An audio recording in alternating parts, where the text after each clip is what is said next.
Vamos a mais um dia no nosso plano de leitura da Bíblia. Seja bem-vindo. Vamos lendo toda a Bíblia em um ano e é uma alegria poder te encontrar aqui, tá? Estamos passando pelo livro de 1 Reis e 2 Coríntios. Já anota os capítulos de hoje. 1 Reis 13 e 14, 2 Coríntios 7, tá bom? Pegue sua Bíblia, junte o familiar, onde você estiver. Se estiver em trânsito também, vamos nós, abra o seu coração, vamos ao nosso tempo com Deus, tá? Quero lembrar você que é novo no canal, de clicar no botão inscreva-se, apertar o sino de todas e se inscrever no nosso canal. Você sempre será notificado. Temos uma playlist desde o primeiro dia também, certo? E eu quero lembrar você que você pode começar a partir de hoje, tranquilamente. Pode começar daqui, pode começar do primeiro dia, como você ficar melhor para você. O importante é que você esteja na palavra de Deus. Tá bom? Vamos lá, vamos começar 1 Reis 13. A partir do verso 1 nós lemos: Por ordem do Senhor, um homem de Deus vindo de Judá foi a Betel e chegou ali quando Jeroboão se aproximava do altar para queimar incenso. Então, por ordem do Senhor, ele gritou: Altar, altar, assim diz o Senhor. O menino chamado Josias nascerá na dinastia de Davi. Sobre você ele sacrificará os sacerdotes dos santuários idólatras que queimam incenso aqui. E sobre você serão queimados ossos humanos. Naquele mesmo dia o homem de Deus deu um sinal. Disse ele: O Senhor anunciou este sinal. O altar se rachará e suas cinzas se derramarão pelo chão. Quando o rei Jeroboão ouviu o homem de Deus falar contra o altar em Betel, apontou para o homem e ordenou: Prendam-no. No mesmo instante, porém, a mão do rei ficou paralisada nessa posição e ele não conseguia fazê-la voltar à posição normal. Ao mesmo tempo, uma grande rachadura apareceu no altar e as cinzas se derramaram, exatamente como o homem de Deus tinha dito na mensagem recebida do Senhor. O rei disse ao homem de Deus: Por favor, peça ao Senhor, seu Deus, que restaure a minha mão. O homem de Deus orou ao Senhor e a mão do rei foi restaurada, e ele pôde movimentá-la novamente. Então o rei disse ao homem de Deus: Venha ao palácio comigo e coma alguma coisa, e eu lhe darei um presente. Mas o homem de Deus respondeu a Jeroboão: Mesmo que o rei me desse metade de tudo o que possui, eu não o acompanharia.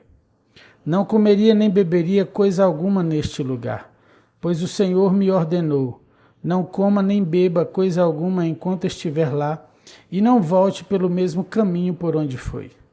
Então ele partiu de Betel e voltou para casa por outro caminho. Acontece que morava em Betel um profeta idoso. Seus filhos foram até ele e lhe contaram o que o homem de Deus havia feito em Betel naquele dia. Também contaram ao pai o que o homem de Deus tinha dito ao rei. O profeta idoso lhes perguntou: Por onde ele foi? Eles mostraram ao pai o caminho por onde o homem de Deus tinha ido. Selem o jumento, disse o profeta idoso. Eles selaram o jumento para o pai e ele montou. Foi atrás do homem de Deus e o encontrou sentado debaixo de uma grande árvore. Perguntou-lhe: Você é o homem de Deus que veio de Judá? Sim, sou eu, respondeu ele. Então o profeta disse ao homem de Deus: Venha para casa comigo e coma alguma coisa. Não posso ir com você, respondeu ele. Não tenho permissão para comer nem beber coisa alguma neste lugar, pois o Senhor me ordenou: não coma nem beba coisa alguma enquanto estiver lá, e não volte pelo mesmo caminho por onde foi. O profeta idoso, porém, respondeu: Também sou profeta como você. E um anjo me deu esta ordem da parte do Senhor: Traga-o para casa com você, para que ele coma pão e beba água. No entanto, estava mentindo. Eles voltaram juntos, e o homem de Deus comeu e bebeu na casa do profeta. Então, enquanto estavam sentados à mesa, veio uma ordem do Senhor ao profeta idoso. Ele falou ao homem de Deus que tinha vindo de Judá: Assim diz o Senhor: Você desafiou a palavra do Senhor e desobedeceu a ordem que o Senhor, seu Deus, lhe deu. Voltou a este lugar e comeu e bebeu onde lhe disse que não comesse nem bebesse. Por isso seu corpo não será sepultado no túmulo de seus antepassados. Quando o homem de Deus terminou de comer e beber, o profeta idoso selou seu próprio jumento para ele, e o homem de Deus partiu. Enquanto estava a caminho, apareceu um leão e o matou. Seu corpo ficou na estrada, com o jumento e o leão parados ao lado dele. Algumas pessoas que passaram viram o corpo estendido ali, com o leão parado ao lado dele, e deram a notícia em Betel, onde morava o profeta idoso. Quando o profeta que o trouxe de volta soube do que havia acontecido, disse: é o homem de Deus que desafiou a palavra do Senhor. O Senhor cumpriu sua palavra ao fazer que o leão o atacasse e matasse. Então o profeta disse a seus filhos: selem o jumento para mim. Eles selaram o jumento e o profeta foi e encontrou o corpo estendido na estrada. O jumento e o leão ainda estavam parados ao lado dele. O leão não havia comido o corpo nem atacado o jumento. O profeta colocou o corpo do homem de Deus sobre o jumento e o levou de volta à cidade para lamentar por ele e sepultá-lo. Pôs o corpo em sua própria sepultura e lamentou por ele, exclamando: ah, meu irmão! Depois de sepultá-lo, o profeta disse a seus filhos: quando eu morrer, enterrem-me no túmulo onde está sepultado o homem de Deus. Ponham meus ossos ao lado dos ossos dele. Pois a mensagem que o Senhor ordenou que ele proclamasse contra o altar em Betel e contra os santuários idólatras nas cidades de Samaria certamente se cumprirá. Mesmo depois disso, Jeroboão não se arrependeu de seus maus caminhos. Continuou a nomear sacerdotes dentre o povo comum. Qualquer um que desejasse podia se tornar sacerdote dos santuários idólatras. Com isso, por causa desse pecado, a dinastia de Jeroboão foi eliminada da face da terra. E aqui nós finalizamos 1 Reis capítulo 13. Vamos ao capítulo 14 de 1 Reis, a partir do verso 1. Por esse tempo, Abias, filho de Jeroboão, ficou doente.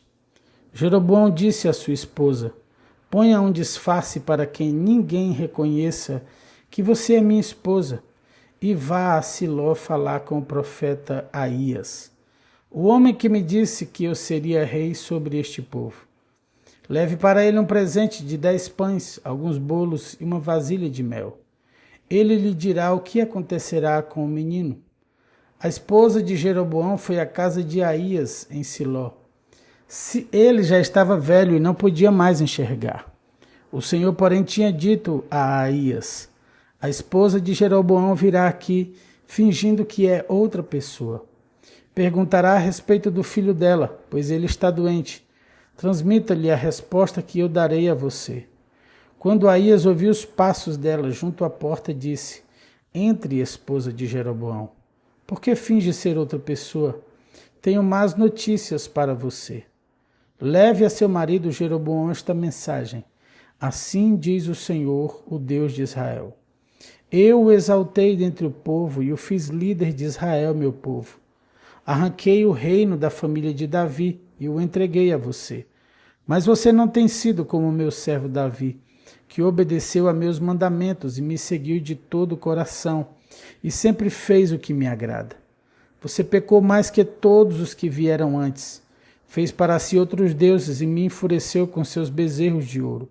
Sim, você me deu as costas. Por isso trarei desgraça sobre sua família e destruirei todos os seus descendentes do sexo masculino em Israel, tanto escravo como livres. Queimarei sua dinastia como se queima lixo, até que tenha desaparecido. Os membros da família de Jeroboão que morrerem na cidade serão comidos pelos cães, e os que morrerem no campo serão comidos pelos abutres. Eu, o Senhor, falei. Então Aías disse à esposa de Jeroboão: volte para casa. Quando você puser os pés na cidade, o menino morrerá. Todo Israel lamentará a morte dele e o sepultará. Ele será o único membro de sua família que terá um sepultamento digno, pois o menino é o único de toda a família de Jeroboão, do qual o Senhor, o Deus de Israel, se agradou. Além disso, o Senhor levantará um rei sobre Israel, que destruirá a família de Jeroboão. Isso acontecerá hoje, agora mesmo. O Senhor sacudirá Israel como uma corrente de água agita as canas de junco. Arrancará os israelitas desta boa terra que deu a seus antepassados e os dispersará além do rio Eufrates. Pois enfureceram o Senhor com os postes que levantaram para adorar a deusa Azerá. Ele abandonará Israel porque Jeroboão pecou e fez Israel pecar com ele. Então a esposa de Jeroboão voltou a Tirza e o menino morreu no instante em que ela entrou em casa. E todo Israel o sepultou e lamentou por ele, conforme o Senhor havia anunciado por meio do profeta Aías. Os demais acontecimentos do reinado de Jeroboão, as guerras e o modo como governou, estão registrados no livro da história dos reis de Israel. Jeroboão reinou em Israel por 22 anos. Quando morreu e se reuniu a seus antepassados, seu filho Nadab foi seu sucessor. Enquanto isso, Roboão, filho de Salomão, reinava em Judá. Tinha 41 anos quando começou a reinar e reinou por 17 anos em Jerusalém, a cidade que o Senhor havia escolhido dentre todas as tribos de Israel como lugar para o seu nome. A mãe de Roboão era uma mulher amonita chamada Naamá. O povo de Judá fez o que era mal aos olhos do Senhor e provocou sua ira com os pecados que cometeu, pois foram ainda piores que os de seus antepassados. Construíram santuários idólatras e levantaram colunas sagradas e postes de Azerá em todos os montes e debaixo de toda árvore verdejante. Havia até mesmo prostitutos cultuais por toda a terra. O povo imitava as práticas detestáveis das nações que o Senhor havia expulsado de diante dos israelitas. No 5º ano do reinado de Roboão, Sisaque, rei do Egito, subiu e atacou Jerusalém. Saqueou os tesouros do templo do Senhor e do palácio real. Roubou tudo, incluindo os escudos de ouro que Salomão havia feito. Mais tarde, o rei Roboão fez escudos de bronze para substituí-los e os confiou aos oficiais da guarda que protegiam a entrada do palácio real. Sempre que o rei ia ao templo do Senhor, os guardas levavam os escudos e, em seguida, os devolviam à sala da guarda. Os demais acontecimentos do reinado de Roboão e tudo o que ele fez estão registrados no livro da história dos reis de Judá. Houve guerra constante entre Roboão e Jeroboão. Quando Roboão morreu, foi sepultado com seus antepassados na cidade de Davi. Sua mãe era uma mulher amonita chamada Naamá. Seu filho Abias foi seu sucessor. E aqui nós finalizamos os capítulos de 1 Reis no Antigo Testamento. Vamos ao Novo Testamento. Vamos a 2 Coríntios, capítulo 7. Amados, visto que temos essas promessas, purifiquemo-nos de tudo que contamina o corpo ou o espírito, tornando-os cada vez mais santos, porque tememos a Deus. Peço-lhes que abram o coração para nós. Não prejudicamos ninguém, nem desencaminhamos ninguém, nem nos aproveitamos de ninguém. Não digo isso para condená-los. Já lhes disse que vocês estão em nosso coração. Estamos juntos, seja para morrer, seja para viver. Tenho muita confiança em vocês e de vocês tenho muito orgulho. Vocês têm me encorajado grandemente e me proporcionado alegria, apesar de todas as nossas aflições. Quando chegamos à Macedônia, não tivemos nenhum descanso. Enfrentamos conflitos de todos os lados, com batalhas externas e temores internos. Mas Deus, que conforta os desanimados, nos encorajou com a chegada de Tito. Sua presença foi uma alegria, como também o foi a notícia que ele nos trouxe do encorajamento que recebeu de vocês.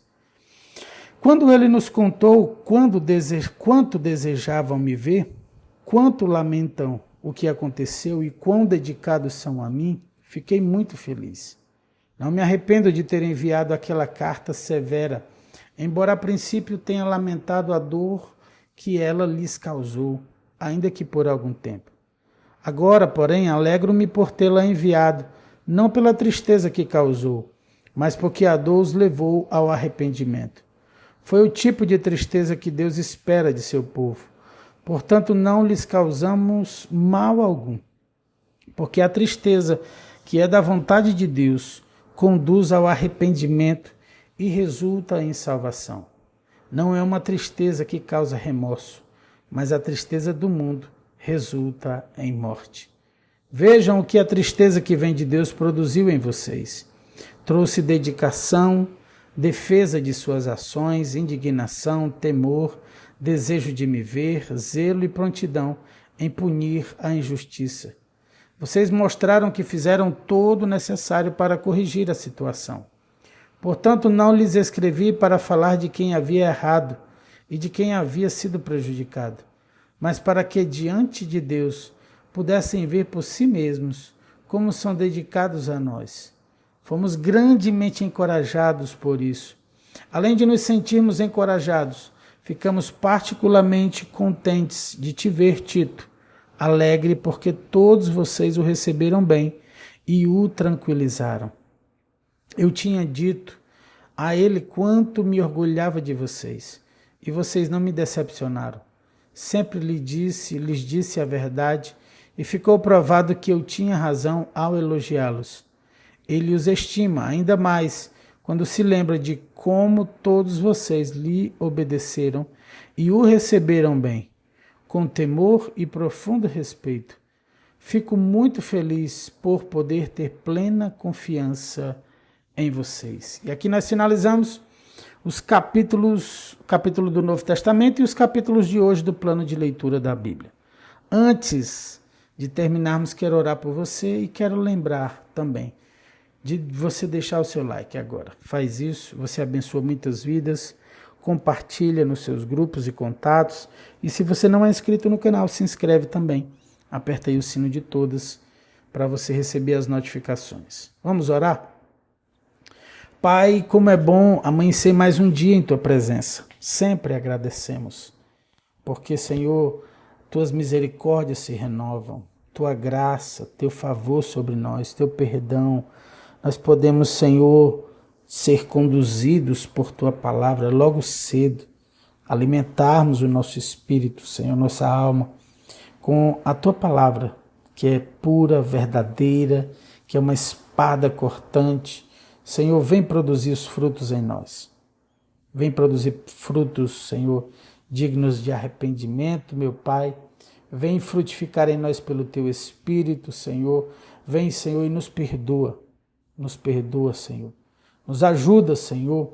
Nós Te louvamos, nós Te bendizemos, nós consagramos o nosso dia a Ti, nossas atividades, nosso trabalho, em tudo que fizermos, Senhor, que a Tua mão nos acompanhe. Eu abençoo meus irmãos, declaro um dia de prosperidade sem medida na mão do Senhor, que as chuvas do Senhor, que as portas que o Senhor tem para você se abram e que você, meu irmão, viva um grande dia na presença de Deus. Livramento de Deus, proteção de Deus sobre a sua casa, anjos de Deus guardando a sua vida, a sua família, a sua entrada e a sua saída. Finalizamos e oramos, Senhor, no nome do Senhor Jesus. Você que está aí do outro lado, se você crê comigo, diz amém, e glória a Deus, e aleluia. Um beijo grande no seu coração, a alegria está com você. Fica na graça e na paz do Senhor Jesus. Tchau, tchau.